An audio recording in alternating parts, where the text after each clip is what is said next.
What up, Spread Good Squad, and thank you for tuning in to another episode of the Spread Good Podcast. Just wanted to let you all know we just dropped our summer line. Super stoked. We collaborated with Jet Set to launch our very own limited edition Eclipse, so be sure to check that out. We also have the world famous Spread Good tees. Really stoked on the material on this, guys. We sourced this for a couple months and we're pretty proud of it. Tagless custom tees as usual. We got that in the gray. We also got it coming out in an olive. And for all of you newly graduates of the Spread Good University, we got the Spread Good Uni tee. Really stoked on the cardinal, the light navy, and the light black. All of this is up on spreadgoodsquad.com right now. Huge thank you to everyone ordering. Again, all of these orders help us fuel these episodes, these concepts, and helps us spread more good. Back to the podcast.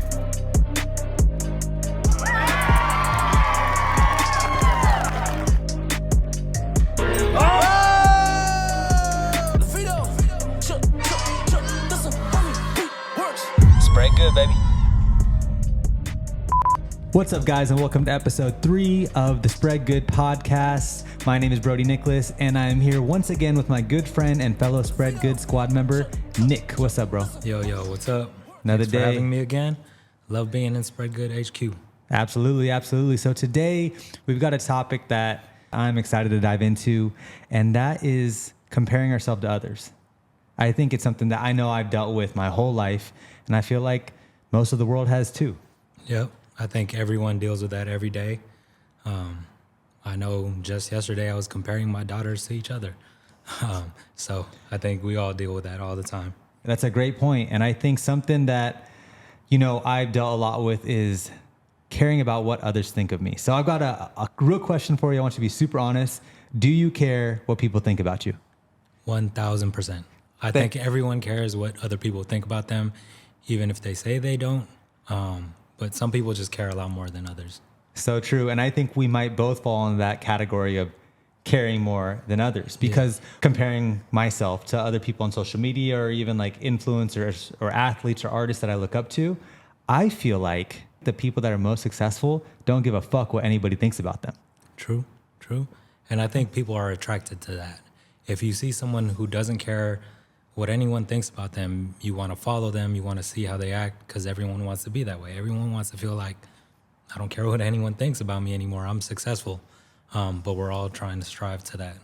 100%. And for me, like I said, it's been years and years, and I feel like I've definitely gained more confidence over the years, but I'll find myself, even where we're at now, wondering what people are thinking of me, and also like analyzing how much impact that has on my life. For instance, even the last few weeks, I've just been really self-aware of like not caring as much what people think about me. And even though I know I do, I've let the front end not really worry about it as much. And I feel like it's been life-changing. I feel like I've started a podcast before. I think I would have taken 7 months to try to develop it, produce it, make sure everything is kosher. Now I'm just saying, fuck it, I'm going to try it out. You know, and I think that's what I'm talking about, is the people that don't care, they kind of just make moves. Yeah, I think that's a great point. I think just thinking about it now, a lot of people who end up thinking they're not successful or looking down on themselves are the people who don't make the moves that they wanted to make, taking that first step. And I think that first step is just not caring, or at least not caring enough to go ahead and start something. Absolutely. So is there a time in your life that you kind of bottled up, or you remember, where you cared about what somebody thought about you and it really held you back from something? Yeah, definitely. I think a couple years ago, when you asked me to talk at a gala that we were at, I'm not a good public speaker. I hate talking in public. I like talking to people one-on-one or in small groups, but being in front of a lot of people, that's something that I'm just not comfortable with. And when you asked me, deep down inside, I really wanted to do it. I felt like if I could do this, the sky's the limit for me. But I stopped myself. And I think that's what we are talking about right now, like stopping yourself from doing something you can do just because you don't want to be compared to other people. Like, I know if I stumbled on a few words, it would make me, go back in my shell a little bit more. But if I was just able to do that and go ahead and mess up and not care, then I would be on a different level, if that makes sense. 100%. And I think what's really cool is, you didn't speak at that gala, you held back, but the next year you did speak at the gala. Yep. And ever since then, you've been speaking at everything. Yeah. I think it is just taking that first step and not necessarily not caring, but just realizing that everyone feels the same way. Everyone has that same fear. Everyone has that same comparison. They always want to be the person with the most followers, the most likes. That's why social media kind of messed us up, I think. But, you know, what was a moment where you felt like you got stopped from doing something? Ooh, this one I have held for a long, long time. It's actually when I started the nonprofit. At the time, I was a full-time musician, making music, just having fun. And there was this friend from high school who was living in the Bay Area, who was in the music scene at the time. He was actually podcasting and blogging with different artists. And we were always hanging out, talking music. And I'll never forget how excited I was the day I came up with the nonprofit and was ready to tell everybody about it. He was one of the first people I called. And I called him and I said, hey, man, super excited. I'm starting this nonprofit. We're going to raise money for this kid next door that has cancer. I'm really excited about it. And he goes, man, that is so awesome. Are you starting that to promote your EP? And to this day, I'll just never forget how I felt in that moment where I asked myself, am I? I was so excited about helping this next door neighbor with cancer, but deep down, was I just doing it for the clout? Was I doing it to get famous? Was I doing it so people would give me recognition? And for 3.5 years after that, I didn't make any music. I dedicated myself to the nonprofit, which I think was positive, but I didn't pay myself. I didn't pay anybody else. It was just so grassroots, which again is still a beautiful thing, right? We built something from nothing, but I held myself back from hiring a videographer. I held myself back from traveling to meet kids. I held myself back from hosting events because I didn't want to put money up because I thought 100% of every single penny needs to go to the kids. For 3.5 years, I was trying to prove to this guy that I wasn't doing it to promote my music. I was doing it because I really wanted to help kids. But during that whole process, I was holding myself back from what could have been, or what it could have done for my music, or what it could have done for other musicians, or getting other musicians involved in this. And it's just kind of crazy looking back. It took me like 3.5 years to say, why am I hiding? Like, let's go send it and let's go make something bigger. And that's kind of when One at a Time started moving. Damn, that's crazy. I mean, do you ever think within those 3.5 years if the guy even cared what you did? And the crazy thing is, I don't think so. I don't even think he follows what we do. I don't even think I really even kept in touch with him after that. He was a cool guy, but we just had that music thing in common. But I put 3.5 years of energy into what this person thought of me, and I put that on myself. And I think that's the problem with comparing yourself to everyone is you put so much energy into what they think, and they probably don't even care. Most people don't even care. When I see people talking in public, I don't judge them. Mm-hmm. I'm like, that's awesome. I wish I could do that. Whether they stumble or not, it doesn't matter to me. But if I'm up there, that's all I'm thinking is, how is this person looking at me? How is this person thinking when I stumble? And I don't know what it is, why we think this way, but we do. And like I said earlier, I've started comparing my daughters to each other. Like one daughter read a lot faster, started walking a lot faster, is stronger than the other. And I don't know if that's healthy. I don't know if I should be doing that, but I just know when we compare ourselves with other people and we stop ourselves from being happy, that's the problem, right? And I think the quote is, what's the quote? Comparison is a thief of joy. Who said that? I actually don't know. My bad. Credits to whoever said that. I think it's Jake Theodore Paul. Roosevelt. Oh, not Jake Paul. Yeah, not Jake Paul. Theodore Roosevelt, 26th president of the U.S.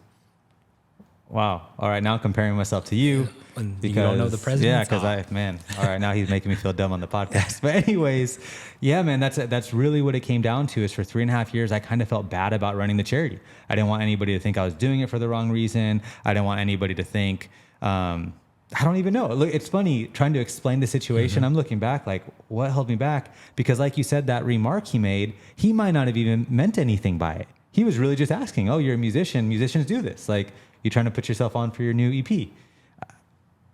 I could have just said no and just blew it up. But instead, I held that for so many years, trying to prove it to him. And then it hit me, again, 3.5 years in, that I was trying to prove it to myself.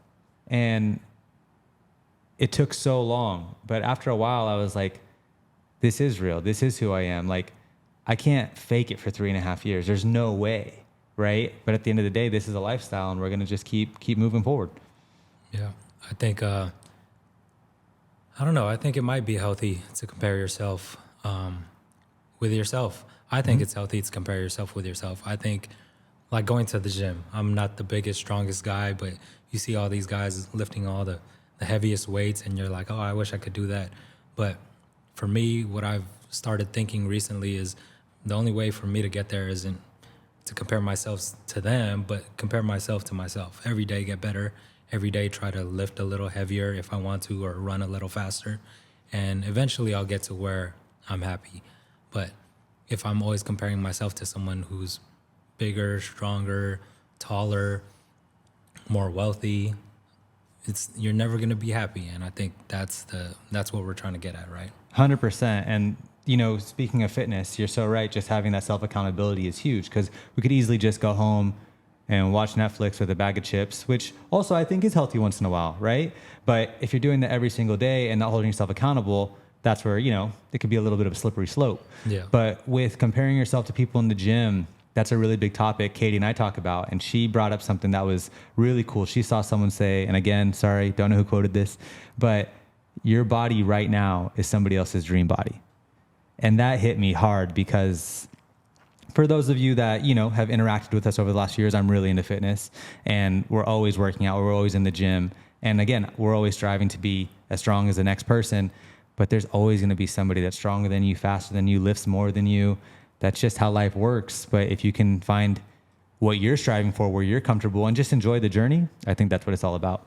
Yep, 100%. Enjoy the journey and find satisfaction in all the little wins. If you run a little faster today than yesterday, then be happy with that. If you run a little slower, then just push yourself the next day. And I think that's what we got to just keep doing, putting one foot in front of the other and moving forward. We can't, like you said, have comparisons and have other people's thoughts of us stop us from doing what we want to do.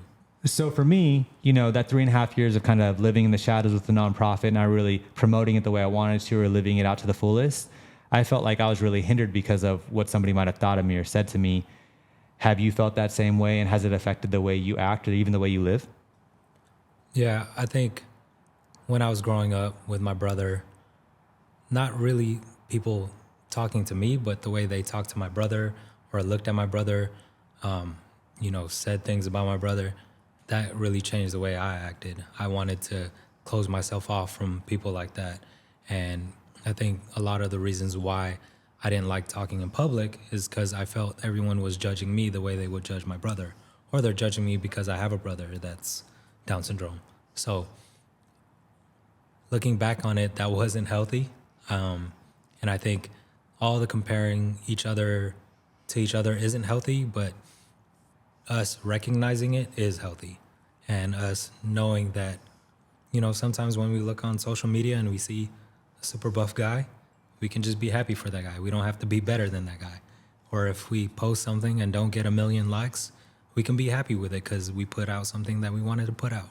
And I think just talking about this, recognizing it, is a big difference than when I was a kid. You don't talk about how you feel. Speaking of when we were kids, or even just a few months ago, again, I feel like we've grown a lot over the last few months. Again, that's led us into starting this podcast. But something that happened to me recently that really kind of showed me how much growth I've had. You know, there was a comment that I heard where somebody who's donated quite a bit of money to our nonprofit had told one of our fellow community members, like, oh, you know, I don't know if I'm going to be donating to Brodi's nonprofit anymore. I don't really feel comfortable. And they're like, why don't you feel comfortable? It's like, well, I see him drinking on Instagram, you know, and I just don't think that's how the money should be spent. And I'm not going to lie, it hit me right in the heart when I heard this.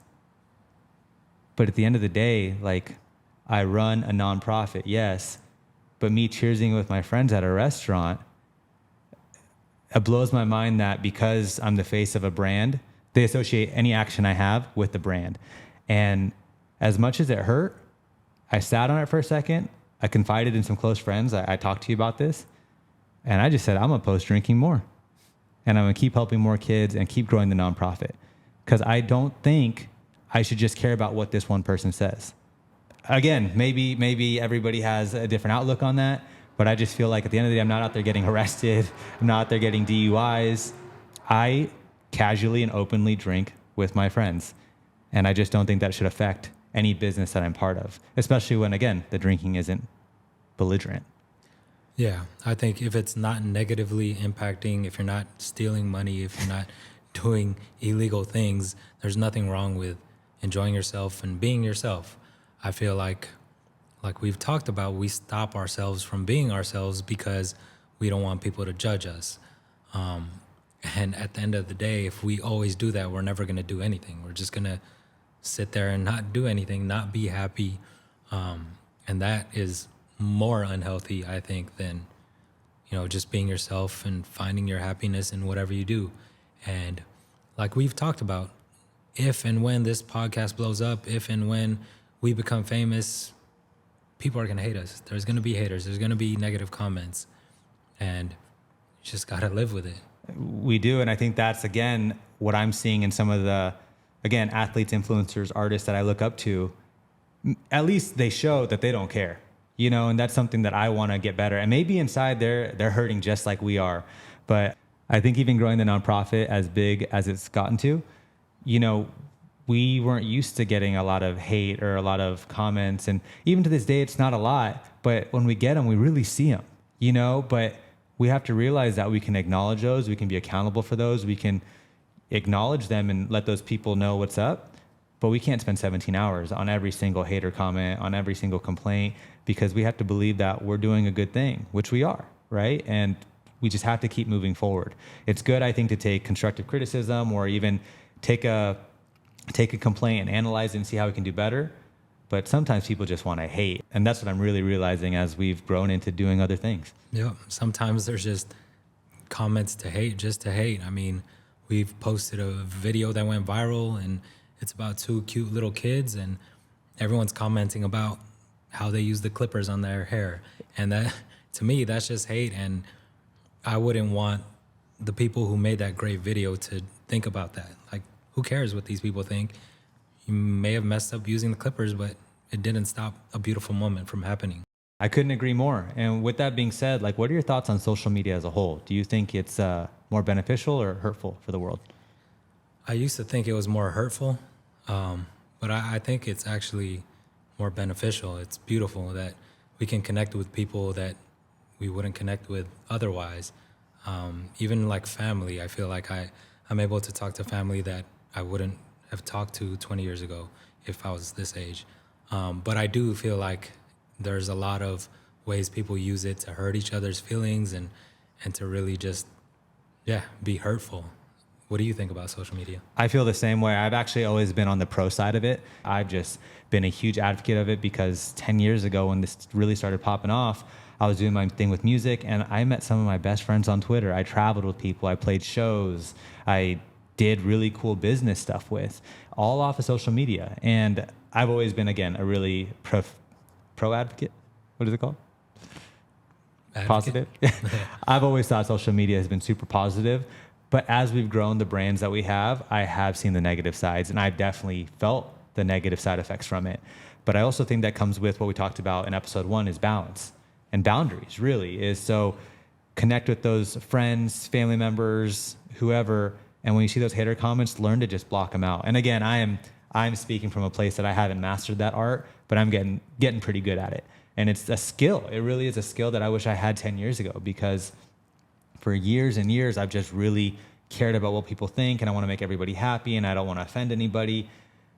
And I just got to trust myself. Remember, I'm a really good person. I'm not a perfect person, but I'm a really good person.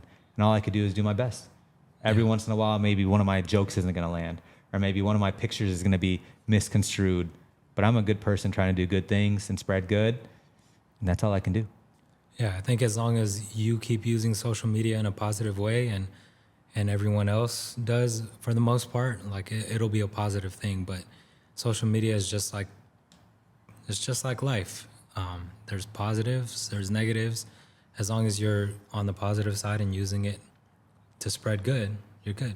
For sure. And with social media, we see a lot of people are really creating their identity on what they are on social media, whether that's real or fake, whatever that is, it's that. And growing up, a lot of people have always said, oh, what are you?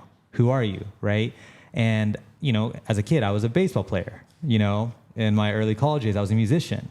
And then now I'm like a founder of a nonprofit and part of the Spread Good Squad. Have you always identified with what you are? Because I feel like it's not fair, again, for some people. If you have a career, it doesn't mean that's what you are, right? Yeah. Have you always? It's a question that you're always asked on every application or like profiles. What's your career? What's your job?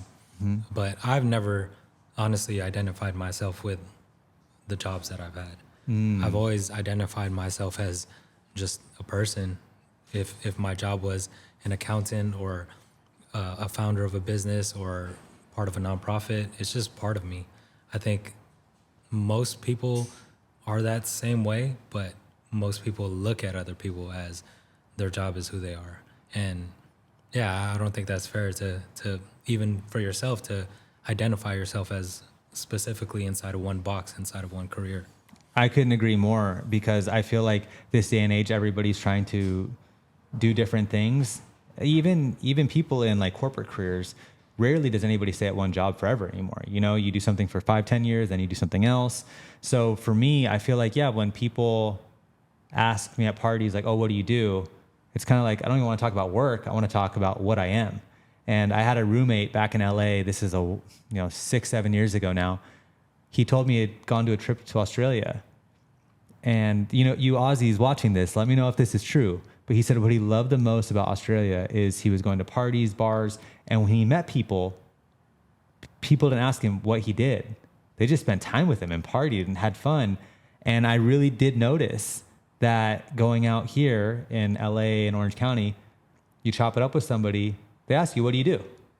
Yep. And it's always a comparison thing, right? It's always a comparison. Right away, you're going into battle. Yeah. Yeah. And it's like, man, so again, you're always trying to have your elevator pitch ready, but at the end of the day, for what? Yeah, I think whether it was in my old businesses or even recently, whenever people try to ask me what I do or what my business was about, I usually didn't care to talk about it. Mm-hmm. And people are always like kind of weird about that. But it's just, I don't really care to talk about it. It's not who I am. It's what I do. Like, people ask me about Jet Set, and obviously I love Jet Set. It's my baby. It's my business. And yeah, I guess I should have a better elevator pitch, but at the end of the day, Jet Set is not me. It's just part of what I do. So yeah, I remember a few parties, people are like, oh, what's Jet Set? What do you do? How do you make the bags? I'm just like, I don't want to talk about it. Who cares?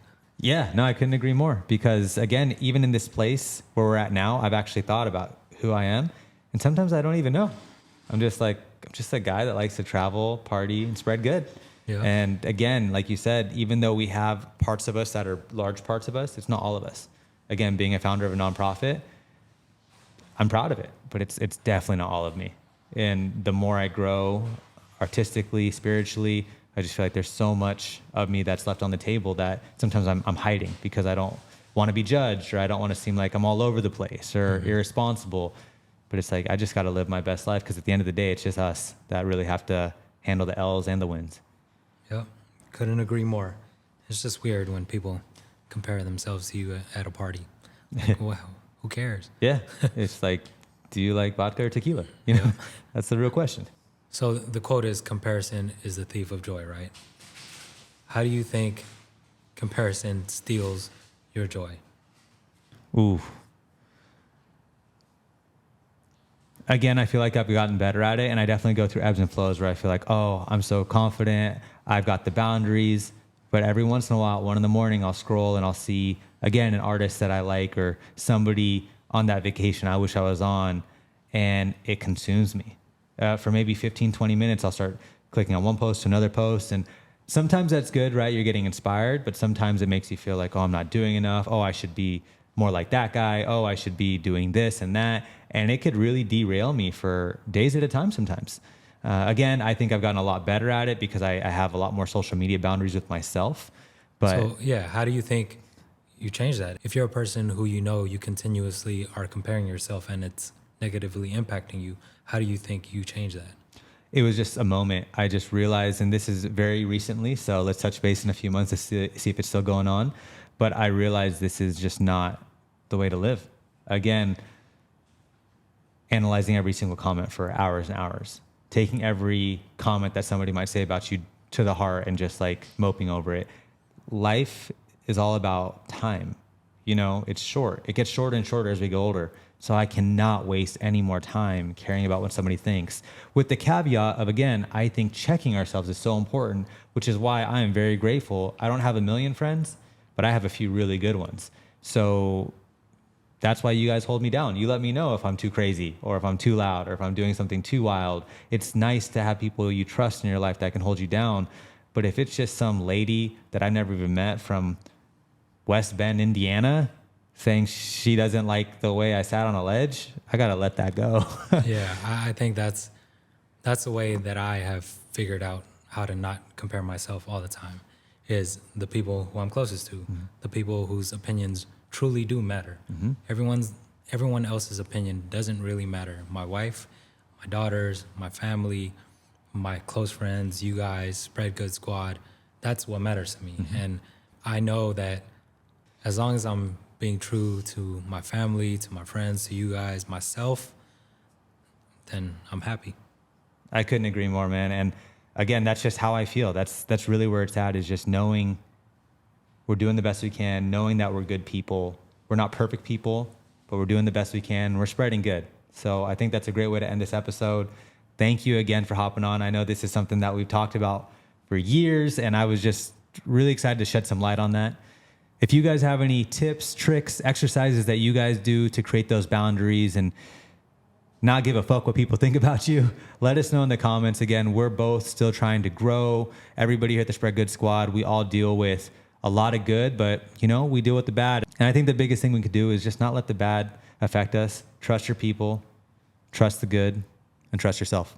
Until next time, guys, thank you so much for tuning in. If you liked what you saw, please be sure to like, subscribe, and Hit the bell. hit the bell button. Thanks, guys. Keep spreading good.